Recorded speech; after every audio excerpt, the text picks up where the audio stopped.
Welcome everyone. As Johnny mentioned, I'm Miles Shaver. I'm a professor at the University of Minnesota and president-elect of the Strategic Management Society. It's really my pleasure today to host a conversation with Anil Gupta and Haiyan Wang about China and India, what's next. For just a little bit of background, Anil and Haiyan are co-authors of several books, including Quest for Global Dominance and Getting China and India Right. Haiyan is managing partner of the China-India Institute, a Washington, D.C.-based research and advisory organization. Anil is the Michael D. Dingham Chair of Strategy and Entrepreneurship at the University of Maryland. Anil is also a fellow of the Strategic Management Society and the most recent winner of the Society's C.K. Prahalad Award, recognizing his scholarly impact on practice. So Anil, congratulations once again Thank you on very the much, award. Miles. I could go on and on about both of their accomplishments, but at their request, let's just jump right into the conversation. And as John A. mentioned, please enter any questions that you have into the chat or the Q&A, and we'll make sure to leave time at the end to get to it. So we're here to talk about China and India, what's next. So maybe let me be a little bit provocative to start with. So China and India have been on the radar for several years now. Given that that's the case and the current state of sort of economic and world affairs, why focus on them? Ayan, you want to start? Um, Thank you so much for the opportunity. It's a real pleasure to join the panel. So, whether as scholars or as practitioners, when we think about global strategy, we, of course, look at the short-term horizon, but we also need to keep in mind the long-term trend. And when we look at the long term, when we look at the big picture, it is that the global economy has undergone significant structural change. And that despite the slowing down, despite the geopolitical tension, that long-term trend is, I believe, irreversible. And that trend is this, that when we look at the conversions of the economies of the developing economies, it is catching up with the advanced economies. So from, in PPP terms, from accounting just 40% of the global economy in 2000, it is now 60%. So you have that significant change. And then very importantly, when we look at the rise of China, when I left China in 1990, China was just 7% the size of the US economy. And today it is near 70%, so 10 times. Imagine that kind of a power shift. Naturally, it changes how we think about global economic power rebalancing. And over the last several decades, China has contributed nearly 30% to the global economic growth. So in that sense, that we must think about how the global economic structure has shifted from a single polar led by the US to a multipolar world. And what that means is two. And I think that one is that in a multipolar world, a lot of the market potentials lie outside of your home market. And second, a multipolar world is inherently more risky. And thus, it is more demanding to think about both the opportunities and the challenges, and executives have to be a lot more selective in how they choose where to put their global footprint.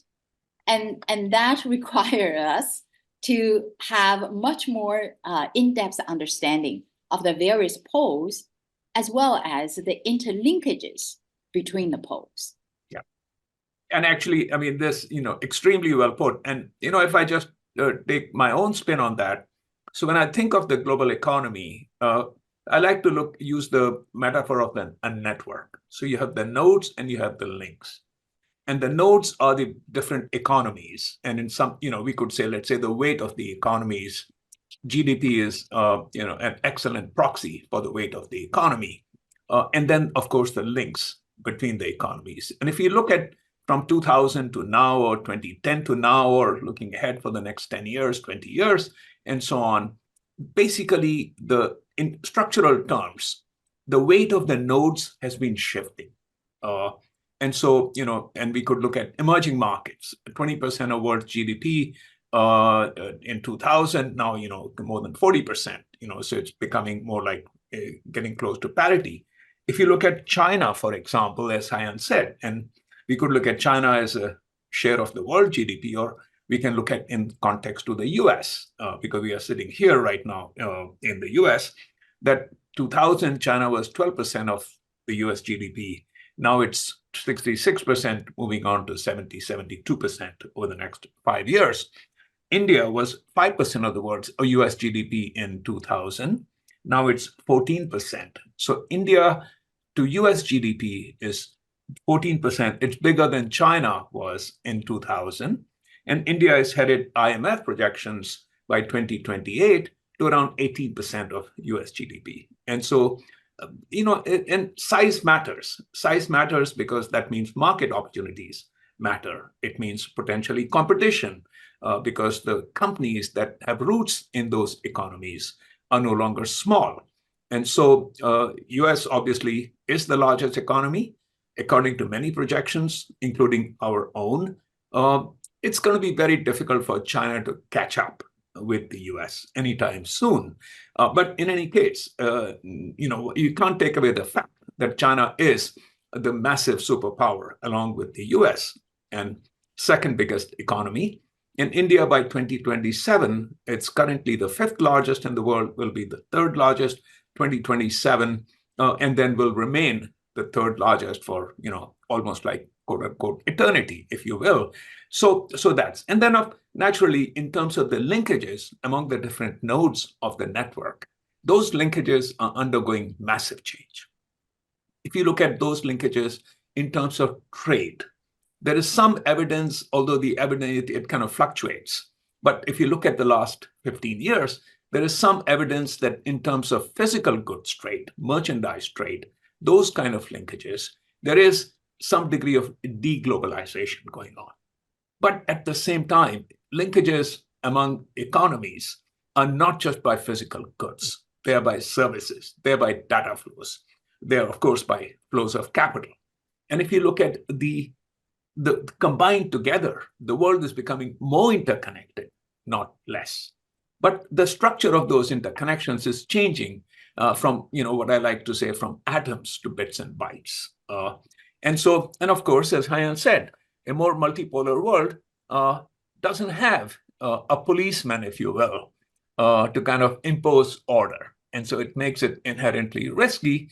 It would make it risky anyway, but it becomes even more risky when you have the geopolitical tensions between US and China.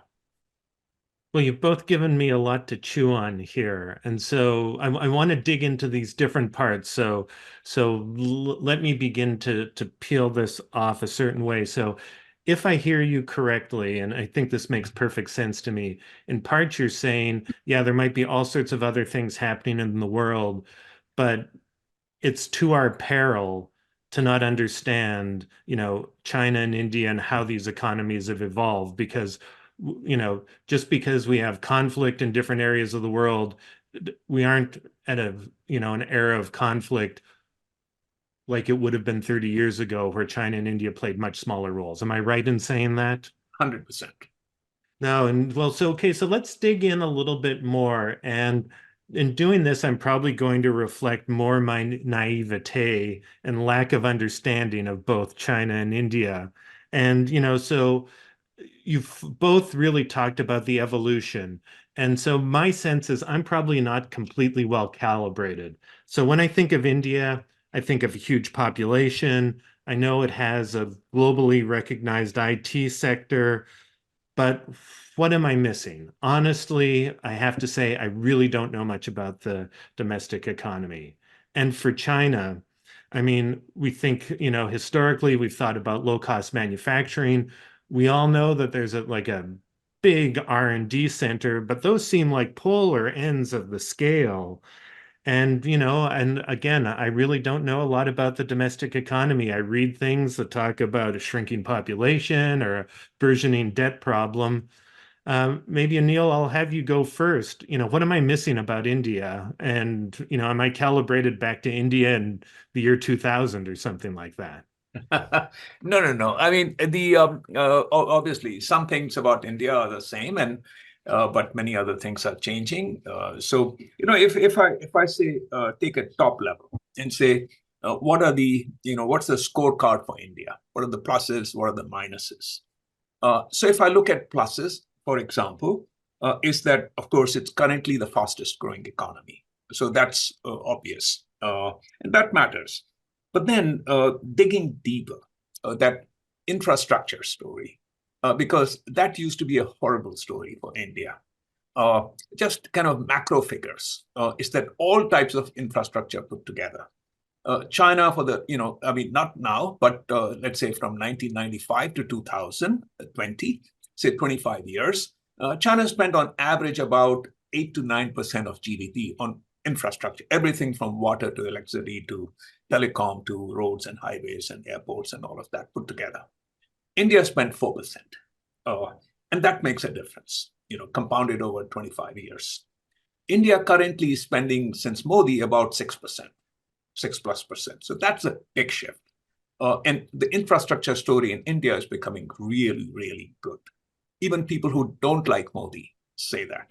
Second is that the India, in terms of digitization, now is at least on par with China, if not ahead. So the digitization of the economy, that kind of infrastructure, and obviously what digitization does, it creates efficiency in economic transactions, it reduces corruption, it increases inclusion. Then a more effective government, obviously more Hindu nationalist. So that's the if you will the negative aspect of politics, but more effective, less corruption, faster moving. India is the world's #1 service hub. People think of China as an export powerhouse, but actually what's overlooked is that in terms of percentage to GDP, and India is no longer a small economy, it's $4 trillion. India's exports of goods and services is at 22%, has been bigger for several years than China's at about 20%. Except that roughly half of India's export are services. So India is and that's digital services. You look at the Morgan Stanley, where does the analytics team sit, for instance? That kind of story. India is, of course, it's a massive startup, because in terms of unicorns, India is the third biggest after US and China. And if you look at number of unicorns divided by $1 trillion of GDP, India is second to the US, but ahead of China or UK and so on. So those are all the pluses that are, in some sense, powering India. What is not so good at all is female participation. India's female participation ratio is horrible.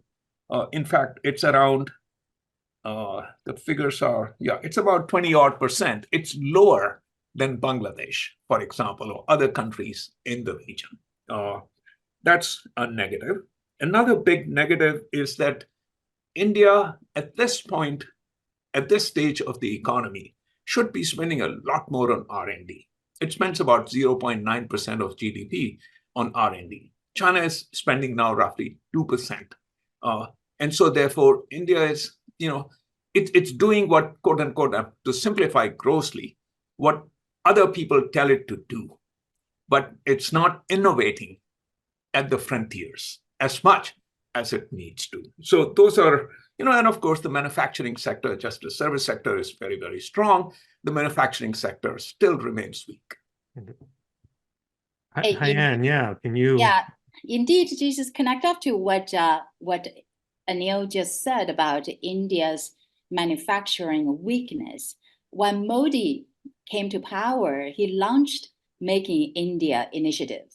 And the grand goal was to take the manufacturing value added to the percentage of GDP from 13% up to 25%.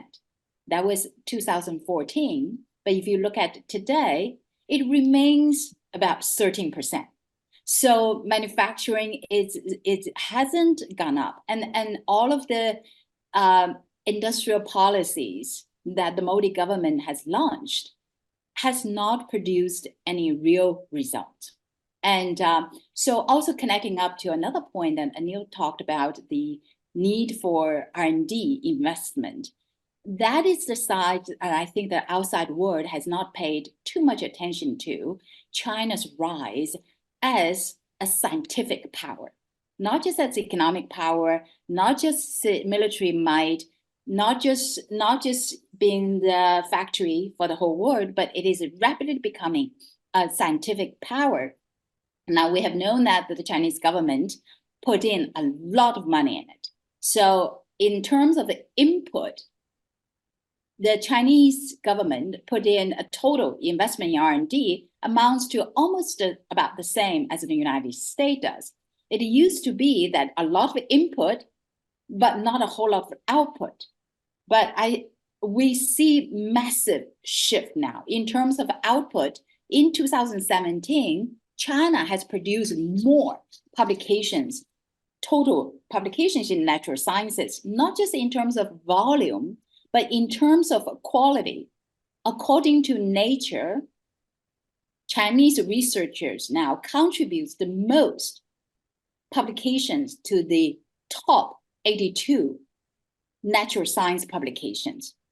And the Chinese researchers also contribute the most to the top 1% mostly cited publications.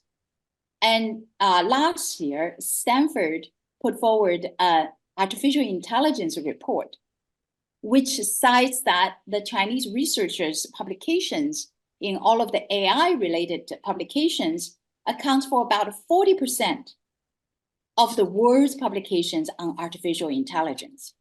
So, whether it's artificial intelligence, quantum computing, green technology, and cybersecurity, and from one sector to another sector, we have seen the Chinese companies moving from low tech to the high tech. Yeah. And I think that to continue to think that Chinese are very good at the imitation game, and that was yesterday's picture. And we very much need to look at the Chinese companies as the innovators as well.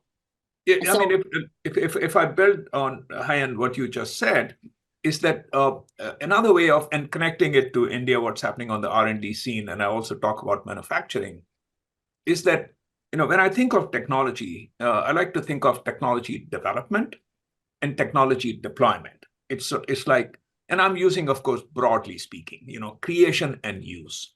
So I think today, when I say today, last 5 years, if you will, that China used to be an imitation power, which is deployment, use of technology, but it wasn't much of a creation power, the development power. Today, China is a major development power. India today is not really into the creation game. I mean, broadly speaking, it's in the deployment game, the use game. And according to several reports, several measures, in terms of the AI use in the economy, actually, India is ahead of China. It's one of the leaders in the world. But it's a user of technology created elsewhere rather than a developer of that technology. The famous IITs, and I'm a product of one of them, they are, if I use a nasty word, they're really teaching institutions, right?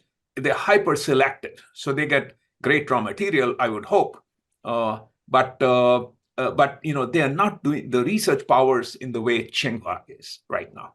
Coming to manufacturing, Haiyan is correct that it's remained 13% of manufacturing value added to GDP over the last 10 years. But if I look ahead, so the two of the biggest manufacturing sectors in most economies, certainly in India, one is automotive, and the other is electronics. So let me take electronics.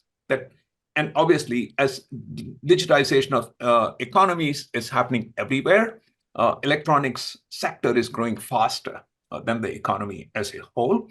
And the electronics sector currently is around $170 billion. And it's growing at about 15% a year.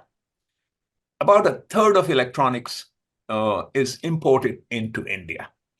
And one of the things that the Modi government is doing is to say, just look ahead 5 years. If it grows at 15%, that becomes 350 billion. So it becomes really, really big and can be afford to be importing a third of that from outside India, let's say China, for example. So Modi government is putting in various types of both carrots and sticks, so like barriers to imports, but at the same time, production-based incentives to whether it's an Apple or others.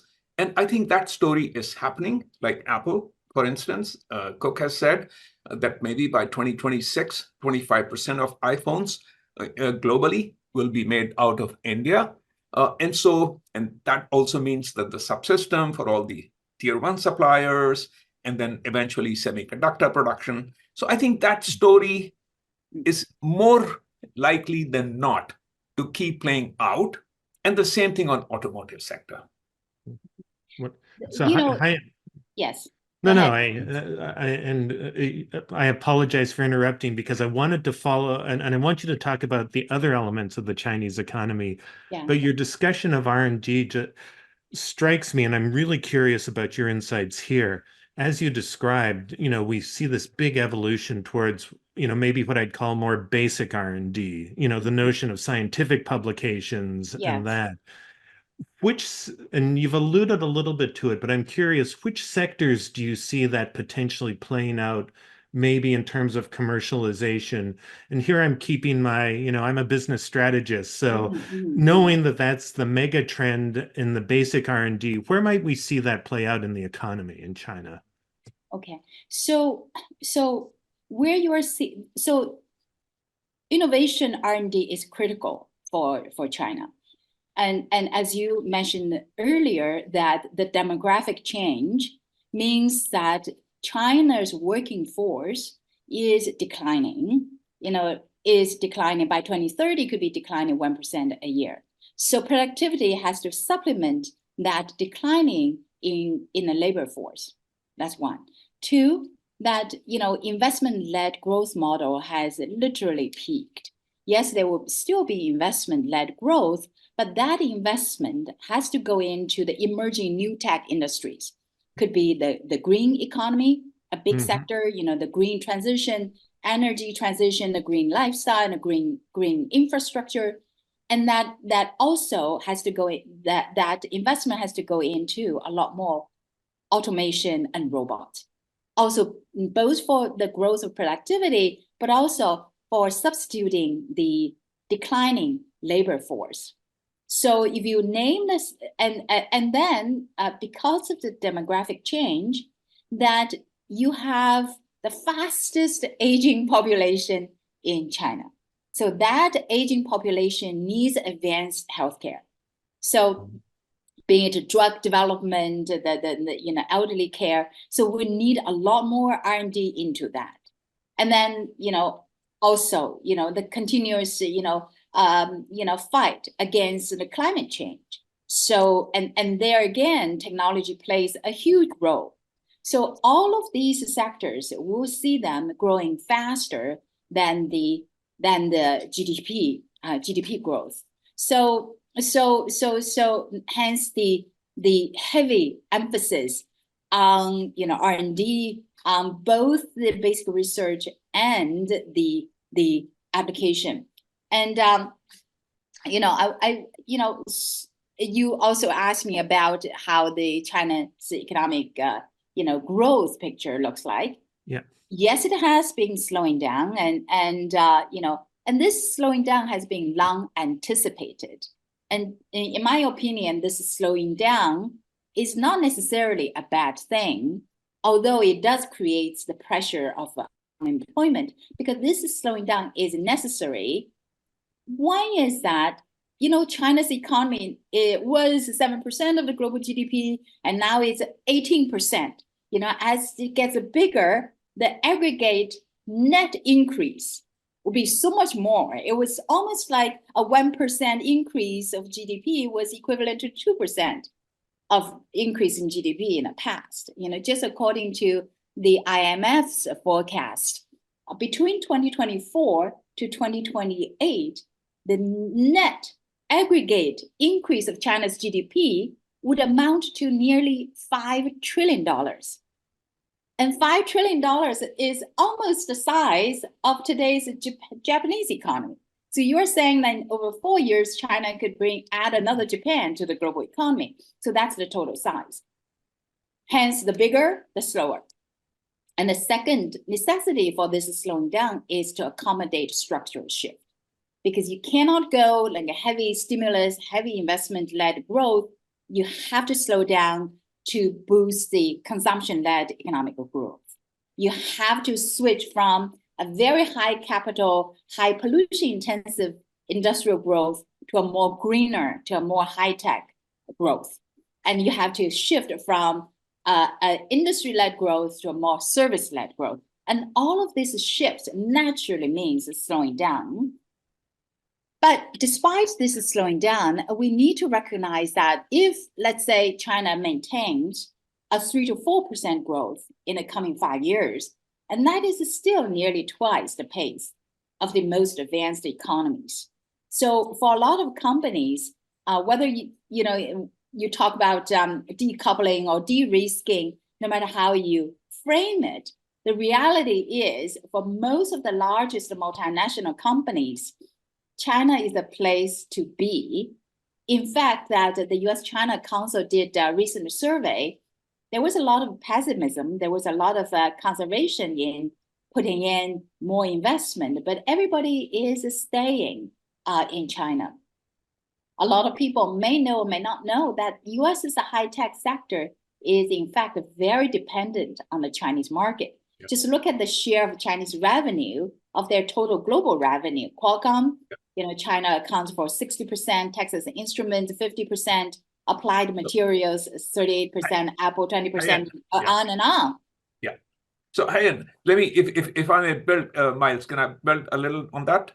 Yes. Okay. Yeah. So just on the last point that Haiyan was saying, and then I go back to something she was saying earlier, which is that I completely agree that companies that are already in China and that are quote unquote doing well in China, whether that could be an Apple, a Nike, a Tesla, Coca-Cola, Procter & Gamble, Unilever, all of these companies, it would be absolutely mindless to be thinking of pulling out of China.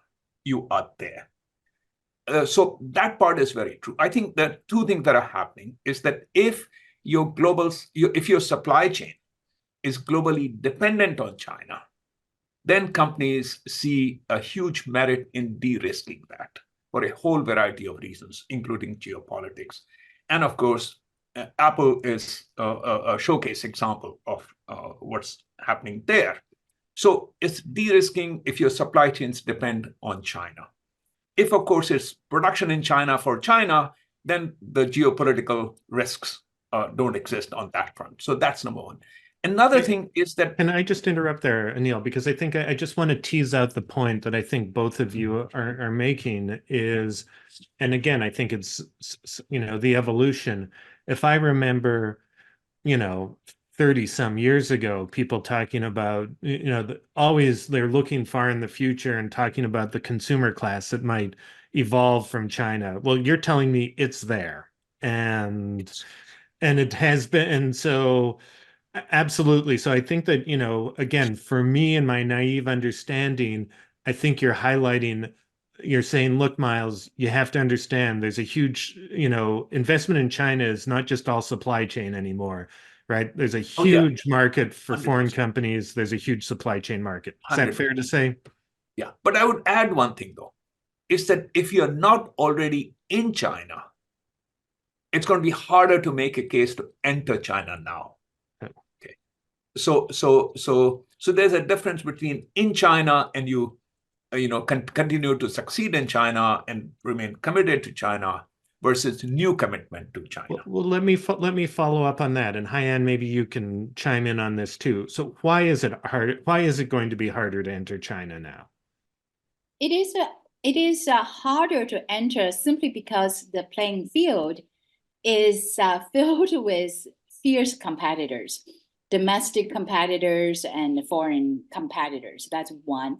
Two, that used to be that Chinese was desperate for the FDI, foreign direct investment, and the government would roll out red carpet to all foreigners, bringing capital, bringing know-how, bringing in advanced equipment. And today's China is not yesterday's China. That China does not need necessarily capital, although it does need advanced technology. And China, the reason why China rolled out the red carpet to Tesla, to Apple, because their presence literally helped to build a strong cluster. It builds an ecosystem.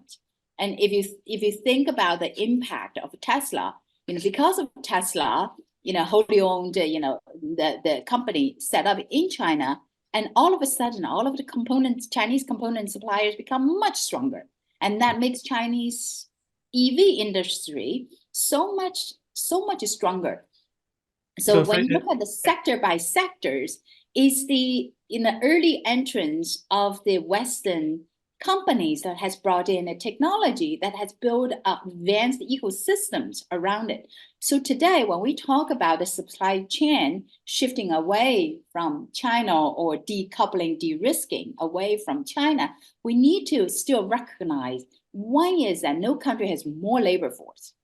At 782 million, and India has 500 million labor force, and that labor force is a lot more skilled because of the 4 decades of development servicing the global market. And that labor force, blue labor force, is complemented by very advanced engineering skills. Right? And then more importantly, that no country has as complete industry clusters in every categories of industry as China does.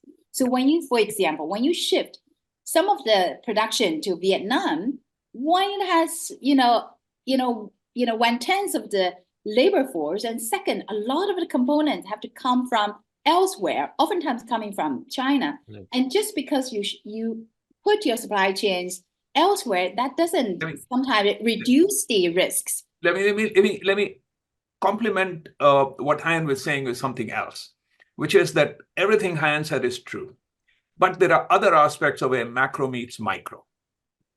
Now, Haiyan earlier talked about the shift of investment to green, and of course, when we say green, we are talking about energy production like solar or wind and so on, etc.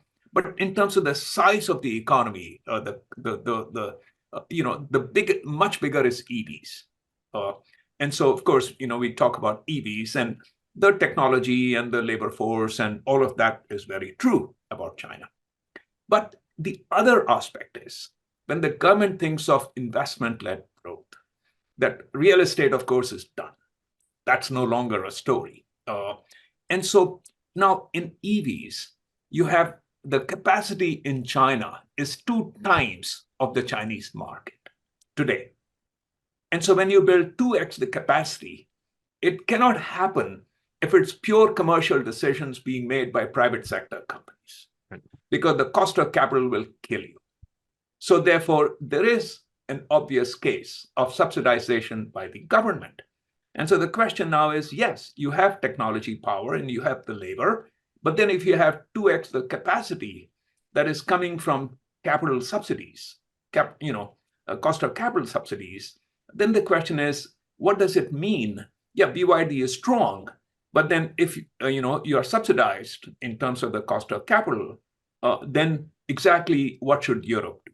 What should Japan do? What should South Korea do? What should India do? What should the US do? And so the thing is that here the macro meets micro.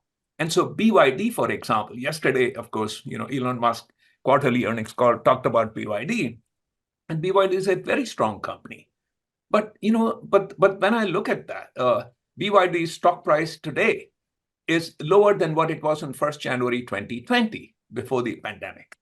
So why is? Because the investors are looking at BYD and they're saying it's locked out of Japan, it's locked out of South Korea, it's locked out of the US, it's locked out of India, it is in South Korea. Of course, it's trying to make headway in Europe, but Europe is thinking about what do we do about Chinese subsidies, right? And the probe. So yes, BYD can go to Southeast Asia, can go to Latin America, and so on. But all of that put together, it's like 15% of the world's market. And so this is where the macro meets micro, and it's not obvious how that the story necessarily plays out in a positive way for BYD. So connect up to that is that when you talk about government subsidy, and we have seen that protectionism on the rise across all countries. The EV industry, also, the consumers gets the subsidy to buy in the electronic EVs, and then in Europe, launching anti-dumping duty tax on Chinese imports, and India very much protectionism policies. So I guess a lot of the governments are taking a page from China's practices.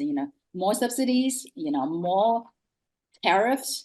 And that's the danger of fragmenting a very globally integrated economy into these sort of camps of markets. Yeah. And in fact, just one sentence back, sorry, that, just picking up exactly on what Haiyan was saying, that when I look at where the global economy is headed, somewhat simplified, but not overly simplified, I hope, is that what we will see is basically still multipolar, increasingly multipolar, but what we will see is regional production and market hubs. So you're producing in region for region. Multinational companies will be producing in region for region. Obviously, there'll be many exceptions, but broadly speaking. But then what you will see is that economies and internally within the company, within the organization, companies themselves will be connected by bits and bytes. So knowledge flows, capital flows, but physical goods are mostly within region. Right. So let me do this. So for our audience, please feel free to add your questions to the chat or the Q&A feature. I do want to, and it's really following up on our discussion, and I see I have one question in the Q&A, again, to sort of follow up, and I'm extremely curious about this. Haiyan, you've already alluded to, and it's the issue of how welcoming are both India and China to FDI. And Haiyan, you've mentioned that they don't roll out the red carpet like they did before. Can you tell me, so what am I not getting anymore? Is it a favorable tax break? I mean, I know you've alluded to, I probably maybe have to compete for a workforce or that like I never had to before, but to the extent, your sense in welcoming versus not, and to the extent that they've been giving me goodies before, which goodies don't I get in my trick-or-treat bag anymore? So overall, if you read the surveys of the US-China Business Council in China or the European China Business Council, survey, you compare, year by year. And you do sense a general pessimism. You do sense a general attitude towards being very cautious. One thing is that of course, the fierce domestic competitor, and also under Xi Jinping's leadership, there is a lot more emphasis on national security. So, for example, last year's the anti-espionage law or the data security law has made it so much more difficult for businesses to conduct due diligence. And a lot of the sectors was considered of a national security concern. And, American apps, most of them, the Googles, it's still blocked in China. So, as the geopolitical tension continues to rise up, then we see these protectionism barriers continue to go up. And it is very hard for companies to actually figure out when this whole Cold War will one day become a hot war, then what happens, So I think that I think that the Chinese government are a lot more, in some sense, also very protectionist today than before, with all these concerns about data security and the tech leakage, and then the Western companies are a lot more cautious about the geopolitical tension risks. Yeah, no, thank you. And so, and Anil too. And I mean, of course, I haven't followed up on this, but historically, India has not been welcoming for foreign investment. Of course, that might be ancient history. Where does it stand now? Yeah, no, I mean, today I would say India is extremely, extremely welcoming of foreign investment, the Modi government. So I think in that sense, that ancient story, there's only one big exception to that. And the big exception is that fairly recently, over the last couple of years, that because of the geopolitical tensions between India and China, and actually, a small skirmish where people on both sides died in 2020, that given that, the Indian government put in a new directive that any inbound investment from countries that are India's neighbors has to be reviewed at the highest levels. Mm-hmm. And of course, BYD wanted to establish a factory in India. And that a review of BYD's application is going on. It'll probably go on forever. Okay. And so with that exception, of course, Pakistan and China are kind of geopolitically problems for India. But other than that, whether it's US or Europe or Middle East, Japan, South Korea, India is extremely welcoming. It's putting in place some barriers to particularly electronic goods to inbound trade. But the idea is that, hey, we want you to come. India is open for business, but we want you to manufacture in India and then for India and export from India. Somewhat, it is a bit sad that when Anil and I wrote the book, Silk Road Rediscovered, we were very optimistic. We looked at two emerging powers and neighbors and complementary industries. And we looked at the political will back then to have more economic integration than fragmentation. We had high hopes that both trade and cross-border investment would grow a lot faster. But that has not happened, mostly because of the geopolitical tension, India in a Quad, the China-India border dispute. But it is sad because, for example, India is in desperate need for energy transition, because importing oil has costed India, the precious foreign exchange reserve that which they do not have a whole lot.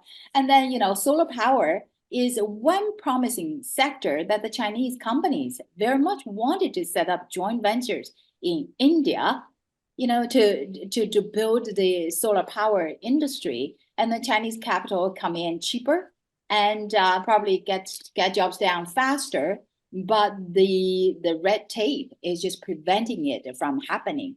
The electronics companies, such as the Vivo, the Xiaomi, etc., wants to build factories in India, and that process also has been slowed down. I would make a correction on the electronics sector. So, for example, Apple is shifting fairly aggressively assembly to India. Then now Apple wants to build the tier one suppliers, subsystem suppliers in India. And of course, a huge chunk of those subsystem suppliers are China-based. And so the discussion between Apple and Indian government was, hey, you need to let these Chinese suppliers come in. But what the Indian government said, yes, we will, but two things. Number one, we don't want them to be exporting from China to Apple factories or Foxconn factories in India. We want them to manufacture those subsystems in India, circuit boards or whatever, etc. Number one. Number two is that we want them to do in joint venture with the Tatas and Ambanis and Adanis of India. And so what's happening is that India is playing the same rule book that China did. Okay, yes, you're welcome. You can manufacture, but under these conditions. So that's how the but that story is welcoming Apple, and then because of the lack of ecosystems, India has to let the suppliers coming in. But is India rolling out the same carpet to the Chinese, Xiaomi and Vivo? No. Oh yes, no. Xiaomi, No, Vivo, they're manufacturing in India. So not as welcoming.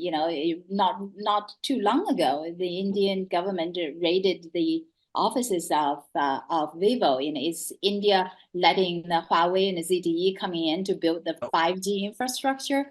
Not, out of concern for national security. no. Well, let me ask this to both of you, because I hate to interrupt the back and forth, but I'm really, as you alluded to, and I think this is consistent with one of the questions that we see. You talked about, when you wrote the book, you talked about this potential for integration, and really, I was interested in why it fell apart. And I mind you're mentioning that it's, there is this border dispute, but part of me says it has to be more than that too. I mean, clearly, or is that just or is that the underlying cause of it? Or and maybe to ask the question a little bit differently, do China and India see each other's rise at their does China see India's rise at the cost of its economy, or something like that? What has made it so sort of a zero-sum game? It's what I think I hear you saying. So And there's an Indian spin on it, and there's a Chinese spin on it. And I want to hear both of them. Absolutely. Right. So let me share the Indian spin on it. So when we wrote Silk Road Rediscovered, Hans said 2014 it actually was published. So it was looking at the timing, what was happening in 2013, 2012, and etc. So that was the era of Li Keqiang. He was, of course, and Hu Jintao, right? And so, but Li was kind of the economy grandmaster. And Li visited India often. Modi visited China often, almost every year, every 2 years. And so the idea was that, hey, we can have greater integration. But then what happened is that Xi Jinping happened. That's the India spin. And Xi Jinping has followed a very muscular geopolitical policy, whether it's South China Sea or other neighbors, Taiwan and etc. And of course, India. And so the India story is that since for the last 50 years, there's a dispute around the border, but there is kind of, let's say, we talk, but we don't start firing. India's story is that China started shooting. And so if you violate a sacrosanct agreement, then we cannot do business. Okay. It's like national security and national pride is far more important than economics. Haiyan? Well, the Chinese is spinning. The Chinese spinning is that oftentimes politicians do stupid things and they make wrong decisions. So from an economic sense, the China-India economic cooperation it should be a win-win story, but it is not. And you said that because China has become more assertive, that China wants more saying in the international affairs. So is India. India very much wants to become a permanent member of the Security Council in the United Nations, but China has not been supportive of that. And of course, you have the Pakistan and the India rivalry, and then China is on one side, and India is shifting its stance more from a non-alliance to joining the camp of the United States. So the whole friend shoring, when you think of the term friend shoring, you are putting the various countries in different camps, and India is more in the camp of the United States, Japan, South Korea, Australia, in the Quad, and more aligned. Sometimes not necessarily out of economic concerns, but more sort of the system, democratic system versus the autocratic system. And I think it's a pity that the two are not more welcoming to economic integration. Let me follow up on this notions of friends in geopolitics. And I feel I have to ask this, is that in many observers in Europe and North America might say that China and India have been somewhat welcoming to Russia, especially after the invasion of Ukraine and those types of things. As you're mentioning, politicians do certain things and for certain reasons, and it falls out in the economy in different ways. Do you see that happening? Do you fear that happening? The ties that they've sort of kept are potentially, depending upon what you read, strengthened with Russia since the invasion of Ukraine. Yeah. So I mean, first, the observation is absolutely correct. And from a quote unquote moral perspective, if you will, one would hope that certainly as somebody from India, one would hope that India was not, let's say, playing a neutral game. Okay, it's not pro-Russia, but it's playing a neutral game. But what's happening is realism on the ground, and that because going back to Kissinger and Nixon, U.S. was pro-Pakistan, anti-India until Bill Clinton and George W. and all of that. So then what happened is that Russia was, or USSR before that, has been the primary supplier of defense equipment. Now Ukraine happens. India doesn't like it. And there's plenty of evidence when I talk to senior officials in the government, they don't like it. But you depend on Russia for spare parts. And if you don't get spare parts for your jets and other things, your basically Air Force comes to a grinding halt, or your ships. And so Modi can't afford to, if I may use a slightly direct word, piss off Putin. And so but at the same time, India has been very aggressively shifting defense procurement away from Russia to US, to France, Israel, as some of the big economies. So that's kind of the realism, if you will, reason why India is playing this kind of a middling game. But at the same time, in the UN, openly saying, while it abstains in the votes, that violating another country's territory is against India's principles. So it is. Sorry. It is sad. I try to understand why. Perhaps, this is just my guess. Perhaps China has figured out, or is thinking that, no matter what, that, the United States is going to view China as the strategic rival, that the bigger competition is the camp led by the US versus the camp led by China. And in that bigger strategic rivalry, that it's better to have Russia as a friend than as a foe. Because if Russia were to join in the US-led camp, then China would become really isolated. So, I think that is coming from that, bigger, longer picture calculation, but it comes at a huge cost to China. That in some ways that it expedites the trajectory of China becoming more isolated. It expedites and intensifies the competition with the Western world.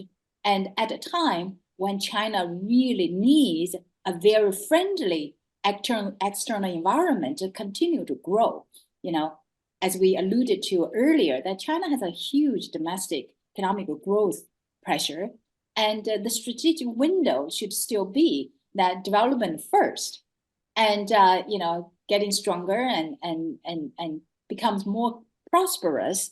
And so I think the political calculation about putting the geopolitical gains ahead of the calculations around the economic development is perhaps a mistake.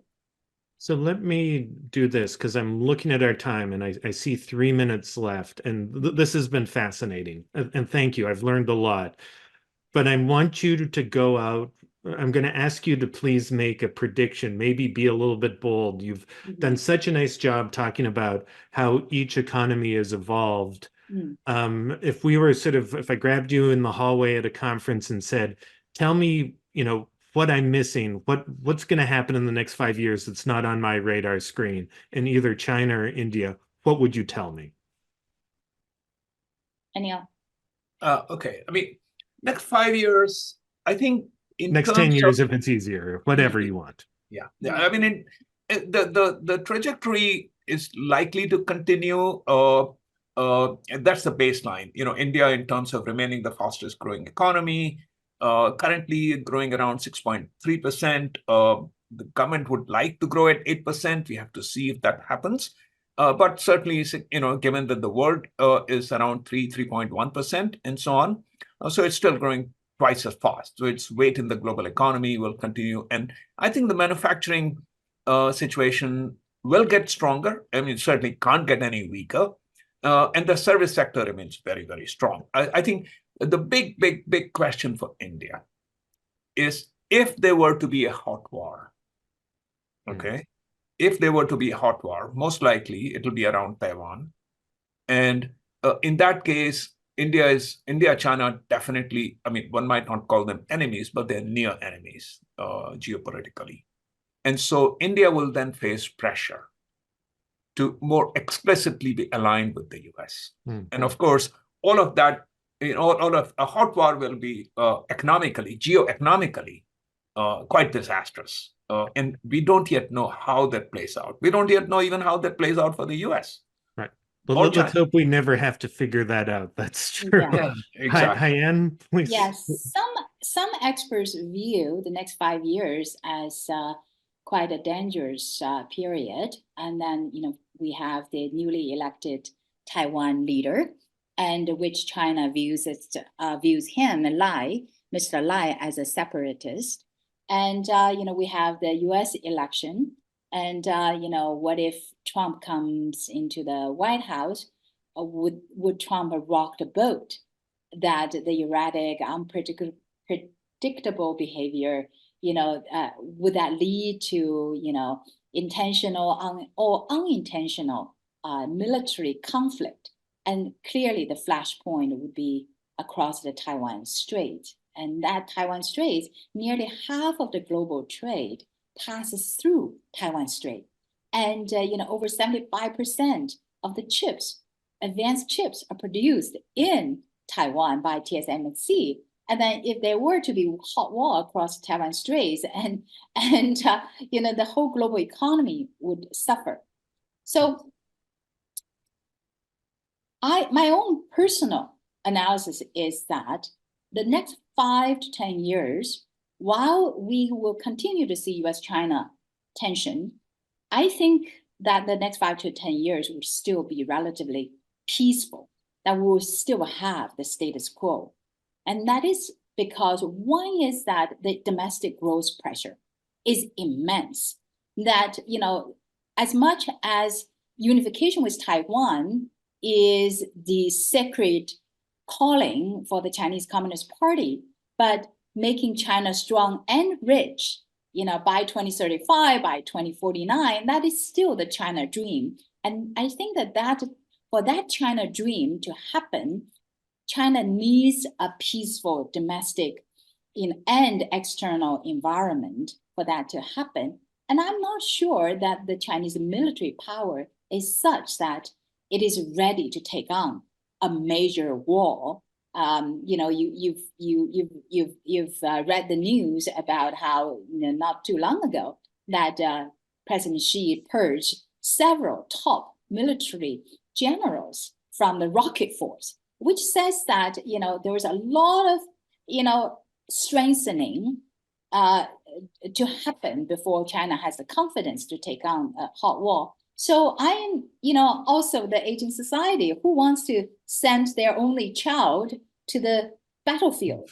And I think that the tolerance, both of the Chinese and the and the American public, while they're not friendly to each other, but they're not ready to sacrifice their comfortable lives for an island. So I think that if we have that peaceful environment, in another 10 years, China's economy would catch up with that of the US in nominal terms.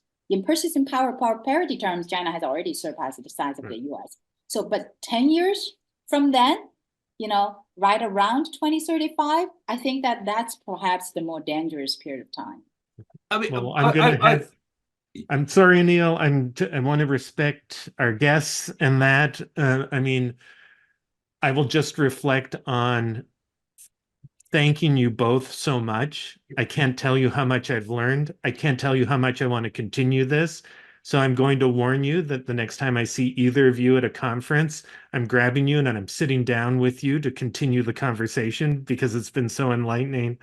So to all our guests, thank you for joining us. Anil, Haiyan, thank you. And for everybody, I hope you'll continue to join our SMS webinars. And so with that, let me sign off and wish everybody a wonderful day. Thank you, Miles. Thank you. Thank you. Bye-bye. Bye. Bye-bye.